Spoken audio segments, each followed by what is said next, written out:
Hey everybody, welcome to a brand new chapter of Old Man Brad. Whether you are new to the show or returning for another chapter, thank you so much for giving me a listen.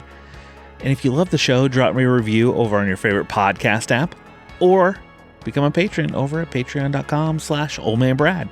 We're still in October. We're still having a blast in October. Last week, we ended Screamfest. And if you follow me over on TikTok or Instagram, you will see quick reviews of some of the movies I watched at Screamfest. One was an episode just came out, and that was for Carved. I watched that as part of Screamfest.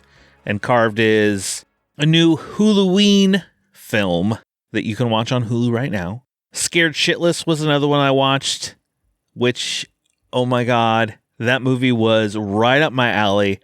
Absolutely love that film. And Test Screening was another one I watched as part of Screamfest. There were many others, but fortunately I didn't have time to watch all of them. Maybe next year I'll be able to get more in.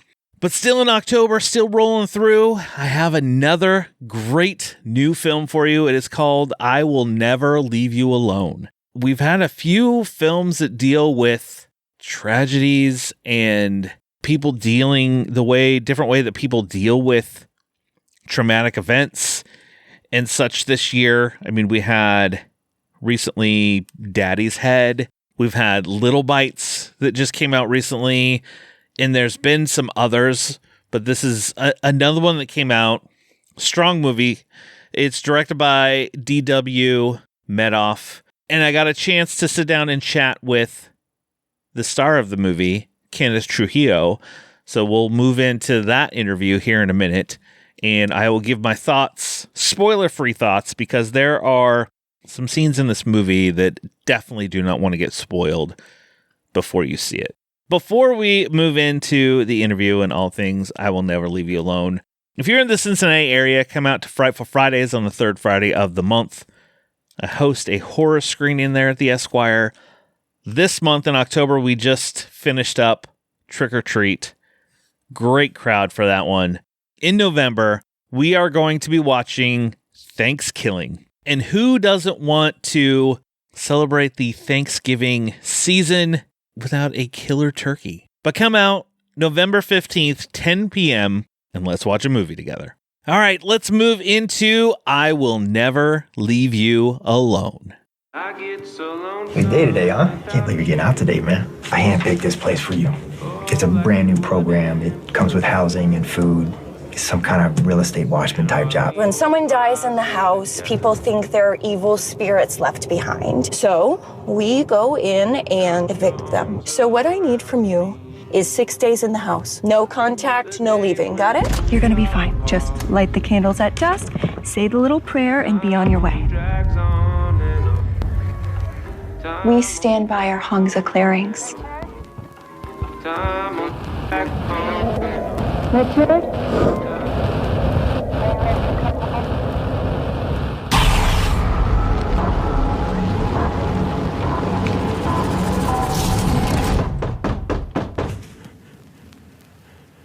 After being released from prison, a brooding man with a dark past is forced to stay in a haunted house to clear it of spirits. If he leaves, he goes back to prison. But the witch ghost may be more punishment than he can withstand. This is written and directed by D.W. Medoff. It stars Kenneth Trujillo, Katarina Eichenberger, Christopher Genovese, Emma Ann Wedmeyer, and others. Like I said, this is a movie that deals with traumatic events. Some things happen to Kenneth's character Richard and Katarina, who plays his wife Emma. So you have, I'm not going to dig too far into it. I'll do that after the interview, but you have this trauma mixed with a haunted house and a witch kind of all thrown together, really coming at this man. And because of trauma, this man, he can't speak. So it even adds another layer on top of him.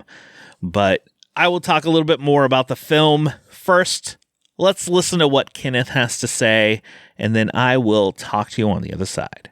My guest today has been in a variety of projects, from Tom Swift to Die Hard to Bad Candy to The Suicide Squad. His new movie, I Will Never Leave You Alone, comes out October 18th. I want to welcome in Kenneth Trujillo. How you doing today? I'm doing well, man. How are you? I'm doing pretty well. Now, this movie deals with a lot of different things, especially in trauma and in everything else. Can you speak to kind of how you like prepared for this role? Yeah, very, very thankful and fortunate that I had ample amount of time to prepare for the role. DW and I had discussed the script. I had kind of been aware and involved with the project as the script was kind of being rewritten and things were being revised. So it gave myself and also my counterpart, Katerina, in the film ample amount of time to, talk to DW at length of like where this story was birthed from and what was it that he was wanting to explore and how we might go ahead and do that, along with everything that's involved, particularly with the subject matter and that type of trauma and tragedy, and also, the livelihood, because you see me in two different states. You see me as a free man and you see me for a bit where I'm locked up. So yeah, just really thankful that I had ample amount of time to do research where, you're listening and hearing and finding stories about people and individuals and families who have had this type of trauma or tragedy to some degree, and then the conversations surrounding incarceration and what that life is like and the toll it takes on somebody to then being free. So yeah, I really did have ample amount of time and also the resources to be able to kind of talk to people and then also listen and then begin to take that into the story that DW had written and kind of blend those two things. And your character, for a majority of the movie, you don't speak. It is, this trauma happened and you don't have very many speaking roles. Was that difficult for you to you're like, I want to say something right here, but I can't. I gotta it's gotta come across on my face. I think the most challenging part was in the being startled in one of the scares that's in the film.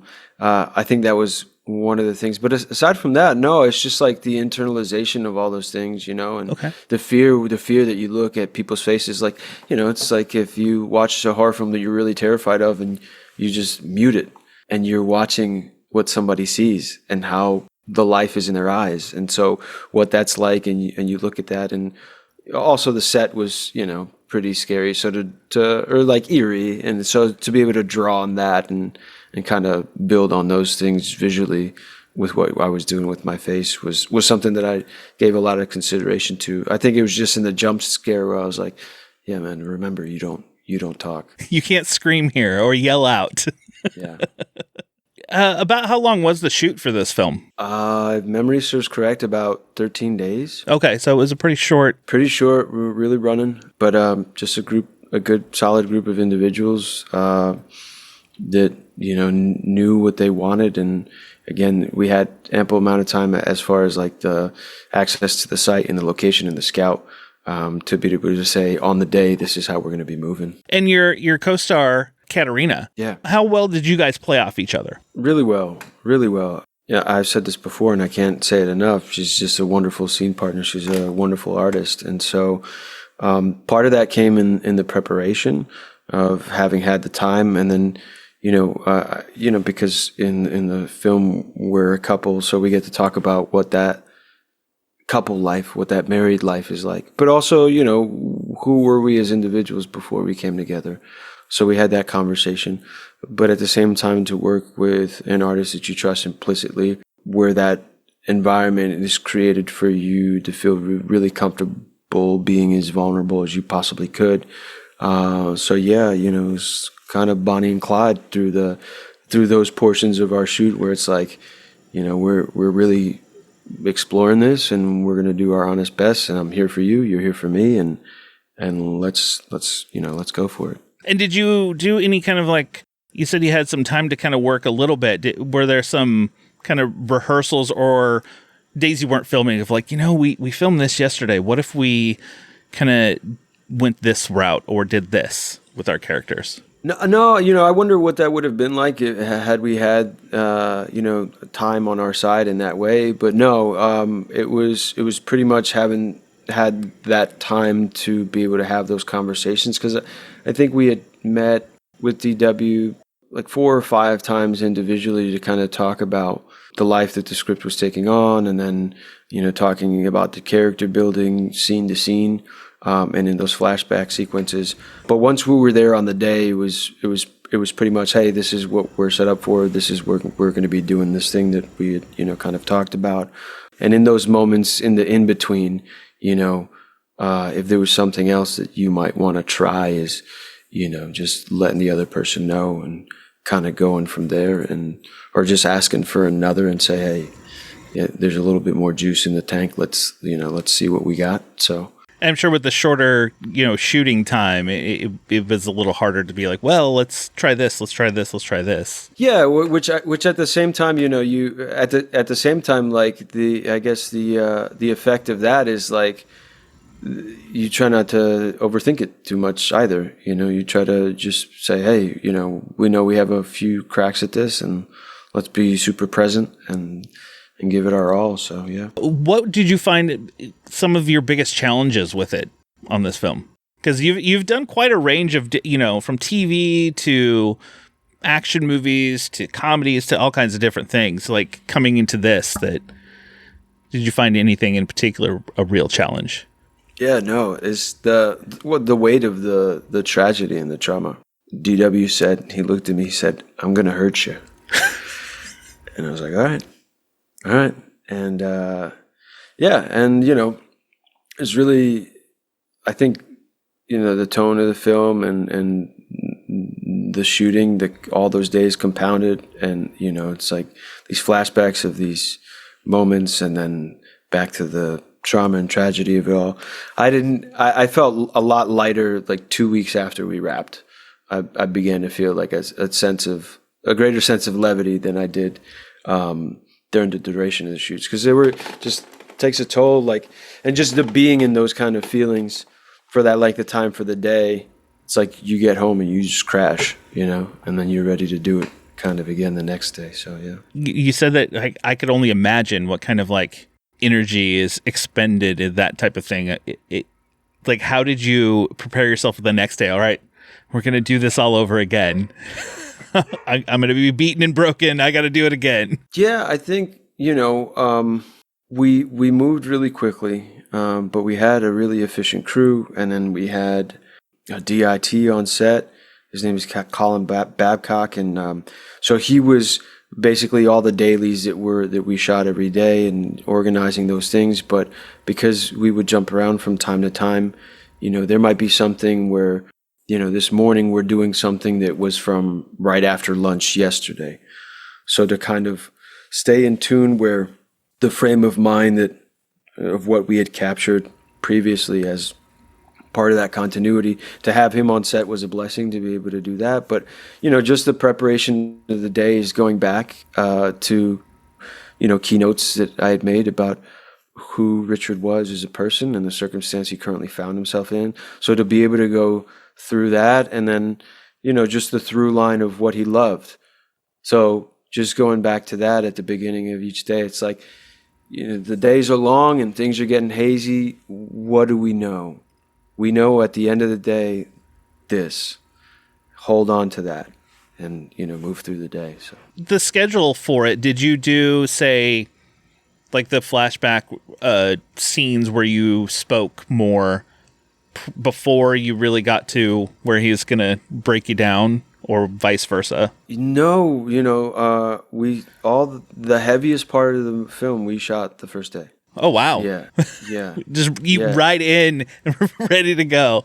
Yeah, it was a scheduling thing that I think moved that up. If I remember correctly, that was probably originally somewhere in like the 4th or 5th day of shooting was supposed to be, but then I got moved up to the first day, and I was like, all right, okay. And then the majority of those flashback sequences happened the first week of shooting, where like the back half of the film was predominantly me alone in the house. I think there might have been, when you see Mike, Christopher Genovese's character, again in the film, that was towards the latter part of shooting. But for the most part, yeah, the heavy stuff and then some of those flashback sequences were towards the beginning of the shoot schedule. So yeah. And how was it for you? You know, this is a mix of a traumatic incident and something that, you know, some things that happen in life, as well as a supernatural horror element. Yeah. How was it meshing kind of this together? Because I mean, a horror can be traumatic, but it's like a 1-2 punch. Yeah. You know, the house did a good job of being its own character, being eerie and warranting, you know, someone's weariness. So that aspect it was easy to play off as something that was tangible, and you know, the physical elements of things that made the house creepy and scary to play off of that physical nature. Yeah, so that part was, you know, the house did a pretty good job of being a nice acting partner, so to speak.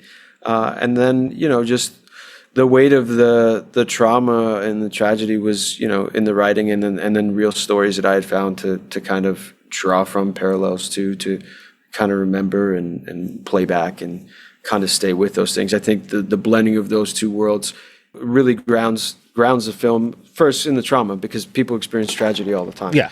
And then, you know, I think that's an overwhelming question, is like, why would somebody subject themselves to this type of thing by staying in a house for 6 days? And then there's that conversation of like, maybe I deserve to be in that house for as long as I am. Maybe the torment and the torture of being in that house isn't even enough, you know, doesn't even tip the scales on how, you know, the punishment that I think that, you know, perhaps I deserve, or things that I need to go through and experience. So I think the supernatural element of that, coupled with the trauma and tragedy and, you know, the mistakes of just being human, kind of blend well. And I will say, you know, as a parent, I have 2 boys.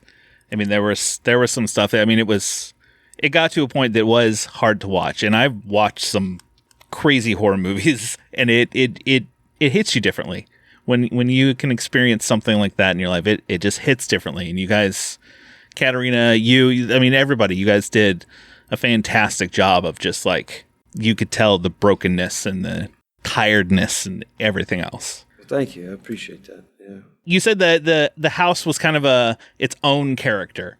Did DW or anybody, were there any jump scares like you didn't know about, of like, we're gonna sneak one in to really get a reaction from you? The only one is the one that happens when I first arrived to the house, when I kind of go wander off. That was the only one, because, and I don't want to get into the specifics of what it was, but only because that was a timing thing. I didn't know specifically when it would happen. Okay. So I would say more of like a true startle. But no, everything else I kind of knew was coming, and how it would. Yeah. Are you a fan of horror yourself? Yeah, I am. I was just watching The Thing a couple nights ago. It's my all-time favorite. It's me too, man. I love that film, man. I truly do. I say a masterclass in acting is watching that dog. Oh, just with that dog walking through the building, the way it's looking, how scared it looks, it moving forward carefully. Like, yeah, it's a wonderful movie. And it's like a friend of mine, he's like, you know, it's the perfect movie because no one's a bad guy and everyone dies. Yeah, you don't know. Like no one did anything wrong. No one really did anything wrong. It's just, you know. And I was like, oh, yeah. Are there any movies in particular, like if you're a fan of horror, is there any that you've watched that maybe kind of possibly influenced, you know, your character of Richard or anything as you kind of dove in? The only thing that I could say is to a certain degree, Jack Nicholson's character in The Shining, of just like, because that in the location where he's at in and of itself plays such a character, and the road that it takes him down in the being of there, I think was the only thing that I thought about that might be something that was like, oh, well, yeah, this is this is something. Like, look at what that was. Kenneth, I want to thank you so much for chatting with me, for taking the time out of your day. I know we were kind of hit and miss trying to schedule something, but I really do appreciate it, and I wish you all the luck, all the best with this movie, and want people to go see it. Thank you, brother. I appreciate that very much. Again, I want to thank Kenneth for talking to me. It was such a blast getting to sit down and chat this movie with him. Now, this movie I thought was very good. Like, we've gotten a bunch of movies that deal with trauma this year. Oddity, Daddy's Head, recently Little Bites. I mean, they've all been very good in their own right, and they deal with them in completely different ways from each other. This is another one of those, but this one you throw in a supernatural element of a witch, a haunting in a house, along with the trauma. I mean, the others had creatures also, but the way, I mean, we've been getting a lot of traumatic movies. My guess, honestly, is these all came from when we were all locked up in 2020, when we couldn't do anything. We were with ourselves, with our minds, and these stories just got generated and things happened. I Will Never Leave You Alone. There is one scene in particular in this movie that was very, very hard to watch and very impactful, especially as someone who is a parent. I'm not going to say what it is. And the thing is, like, it's not graphic. It's not gory by any means. It is just what happens and how it impacted this impact on this husband and this wife. It really hit me hard. I think at that point, like, this movie is a slow burn. You start with this man, Richard, who is just getting out of jail. He has this opportunity in this house that they kind of have to lock him in for a while to try to prove that it's, everything's okay, so they can, cleanse the house and move on. But the deeper you get into this darkness and things happening, the more you find out what happened to Richard and what traumatic event kind of brought him where he is, as he deals not only with his past, but what is going on in this house. I mean, you're a single location. You're in a house. The main people you see is Kenneth Trujillo's Richard, Katarina's his wife, Emma, kind of like a groundskeeper, kind of handyman person that is around, played by Christopher, who's Mike, and then the witch. There are some other characters that come here and there, like the realtor, when he goes to jail, his counselor, and other things. A lot of the scenes are just, 1, 2 people, a lot of just Richard alone in this house. And he carries this movie very well. It's very much a slow burn that really builds up. It gives you this big impactful moment in the film. It kind of spirals out from there. I definitely recommend I Will Never Leave You Alone. Add it to the list of traumatic movies that have come out this year. We've had a few. You can have yourself a whole traumatic marathon. You can throw in Oddity and Daddy's Head and Little Bites and this. And I know there's some other ones that I can't bring to the top of my mind right now. Oh, Blackbird. Blackbird is one of my favorite films this year. But yeah, just go have yourself a traumatic night. Go watch a bunch of these movies, but I Will Never Leave You Alone. Go check it out. So on my way out, I have another new film that you should go see. It's completely on the opposite side. You need a little pick-me-up. You need, after this movie that kind of brings you down with this trauma, this darkness, this haunting, let's flip it around and bring ourselves back up. It is a new film called Alien Country. And this is a movie is just a riot. Over on my TikTok, I did my quick thoughts on it. And I said, what if you take Attack the Block and you brought it to a demolition derby? So this movie is just fun. It's my type of humor. It takes place in a small town where a lot of the locals, that's what it is. Everybody knows everybody. Everybody's got something going on. The big thing that happens in town is Demolition Derby, and then aliens attack, and they have to fight back and figure out how to defeat these aliens with a whole bunch of other stuff happening. So funny. Go watch Alien Country. It'll put you on the opposite end. It'll just bring you joy as you're watching it. Well, that will do it for another chapter of Old Man Brad. Just make sure you subscribe to the show and you will never miss any episode that comes out. I will have the final fiery October of Horror Tales from Tubi coming out this week, where Dustin from the Baron's Hideout podcast comes on and we talk 1990s Spontaneous Combustion, which is directed by Tobe Hooper and stars Brad Dourif. But if you subscribe to the show, you'll never miss any of those. I will be back soon with a new episode. Just snuggle up in that blanket, turn off the lights, because it's okay to be scared. We'll talk to you later, everybody.